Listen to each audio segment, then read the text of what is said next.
Jack Merridew is a very important character in Lord of the Flies. He is the antagonist in the story. So Jack is the head choir boy, and throughout the story, the choir becomes the hunters. In the story Lord of the Flies, Jack is also Ralph's rival, and Jack eventually calls himself chief of the island. In the novel, Jack is described as a tall, thin, and bony boy. He has red hair and freckles, and his eyes are blue. Jack is a leader and is used to being a leader.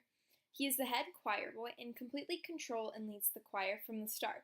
For example, in the novel, Jack led the choir in complete unison and almost in a military manner. Choir, stand still. Warily obedient, the choir huddled into a line and stood there swaying in the sun. Golden, page 20. This quote shows Jack leading the choir right from the beginning of the novel. Jack is also very violent and aggressive. Jack is very aggressive with his words in the novel and is not considerate of others' feelings. You're talking too much, said Jack Merridew. Shut up, fatty. And that's Golden, page 21. So in this quote, Jack completely tells Piggy to shut up, and this is just one example of how cruel and mean Jack is to the other boys. Another example of his aggressiveness would be when Jack punched Piggy in the face for having criticized him about letting out the fire. Jack also becomes obsessed with hunting. At the beginning of the story, Jack couldn't kill the pig, but as the story went on, Jack was eventually able to kill his first pig and slit its throat. As the story progresses, Jack's obsession with the hunt becomes more and more powerful. For example, when it was important to concentrate on other things like building shelters or organizing their camp, Jack was only concentrated on his hunting techniques. This is shown in this quote. For hunting, like in the war, dazzle paint. Like things trying to look like something else. Golding, page 63. Also, Jack was so centered on hunting that it almost became more important for him to hunt than to get rescued. And this is shown in the novel when Jack let out the fire because he went to kill his first pig. In Lord of the Flies, the conch is used as a symbol of civilization. The conch shows 3 stages of civilization. It shows the creation, deterioration, and destruction. The conch is first found in the first chapter by Ralph and Piggy. They decide to use the conch to assemble all of the boys together after the crash. So at the beginning of the story, yes, the conch is used to gather everyone after the crash, but after a while it becomes a ritual to have assemblies. At the first meeting, it's decided that whoever has the shell has the right to speak, and they also discover that the shell can be used to assemble all the boys. In every community, there are rules to follow and ways to behave, and the conch represents civilization because it symbolizes rules and order. With the conch comes the rule to let the person with the conch speak, and the conch is used to bring order and assemble everyone when it is needed. So the conch is used to establish rules and call assemblies. And at this point in the novel, everything is very democratic. But as the story progresses, we start to see deterioration. The conch begins to lose its importance. People start disobeying the rule about talking only when you have the conch. They start to not listen and neglect the rules. The fire isn't as important anymore. Hunting becomes a priority over being rescued.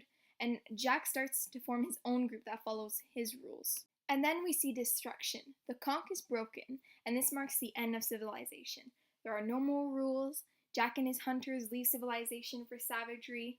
Piggy dies, and Sam and Eric are forced into the tribe. Ralph is being hunted. We really see civilization coming to an end. In the novel, the conch also symbolizes power and authority. We see this in the story when the shell helps Ralph get chosen as a chief. In the quote, "But there was a stillness about Ralph as he sat that marked him out. There was his size and attractive appearance. And most obscurely, yet most powerfully, there was the conch." Golden, page 22. We can see how the conch made Ralph look more powerful and have more authority. Another thing we see in the story that represents the conch and power and authority is that the person with the conch gets to talk. So this puts the person with the conch in power. Also, as the story progresses, the conch isn't seen as powerful. Therefore, Ralph loses authority and is seen as less powerful. And when the conch breaks, Ralph loses all power and he's being hunted to death. So when the shell is gone, so is the power and authority. So one of the very important themes in this story is the desire for and abuse of power. And the desire for power is very present in this novel, and so is the abuse.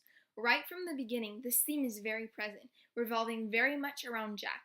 We see that Jack has much power over the choir, and he almost controls them. In the quote, "The boy who controlled them was dressed in the same way, though his cap badge was golden. When his party was about 10 yards from the platform, he shouted an order, and they halted, gasping, sweating, swaying in the fierce light." Golden, page 19. We see how much power Jack has over the choir, and he's always looking for more ways to gain power. For example, Jack says, "I ought to be chief," Golden, page 22, and he automatically assumes that he should be chief and argues for power. When he doesn't become chief, Jack still has power over the choir, who become the hunters, and he gets to control them again. An example of Jack abusing power would be at the end of the novels. Specifically when he becomes chief of his own tribe. In chapter 10, he abuses his power by using violence.